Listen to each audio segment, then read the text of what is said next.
Hi, இன்றைக்கி நான் ஒரு ஃபேஸ் பேக் போட போகிறேன். என்னன்னு சொல்லிட்டு வாங்க பார்க்கலாம். குப்பைமேனி செடியிலேருந்து தான் நான் இப்போ ஃபேஸ் பேக் செய்ய போகிறேன். இதில் வந்து உள்ள இலையெல்லாம் நம்ம எடுத்துக்கலாம். சாதாரணமாகவே நம்ம வீட்டில் வந்து வளரக்கூடிய செடி தான். ரொம்ப ஈஸியாக வளர்க்கலாம். இது பார்த்திங்கன்னா கொஞ்சம் இலையை பறிச்சுட்டு மிக்சியில் சேர்த்துருக்கேன். நல்லா வாஷ் பண்ணி எடுத்துட்டு அது கூடவே நலங்கு மாவு சேர்த்துருக்கேன். உங்கள்கிட்ட நலங்கு மாவு இருந்தால் சேர்த்துக்கோங்க, இல்லைனா வந்து மஞ்சள் சேர்த்துக்கலாம், கஸ்தூரி மஞ்சள். அது கூட 1 ஸ்பூன் அளவுக்கு தயிர் சேர்த்து நல்லா மிக்சியில் அரைச்சிட்டு வந்துடணும். இப்போ வந்து முகத்தை நல்லா கழுவிக்கணும், கழுவிட்டு துடைச்சிக்கலாங்க. அதுக்கு பிறகு இந்த ஃபேஸ் பேக்கை நம்ம வந்து அப்ளை பண்ணணும். இது ஒரு 20 நிமிஷம் வரைக்கும் நம்ம வச்சுருக்கலாம். கழுத்தை சுற்றியும் நல்லா அப்ளை பண்ணிக்கலாம். இதை உடம்புக்கும் தேய்ச்சி நல்லா குளிக்கலாங்க.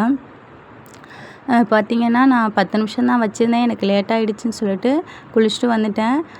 ரொம்பவுமே நல்லா இருக்குது. நம்ம ரெகுலராக யூஸ் பண்ணும்போது நம்மளுக்கு வந்து நல்ல ரிசல்ட்டு கொடுக்கும். முகப்பரு இருந்தாலுமே நம்ம வந்து போடலாம்.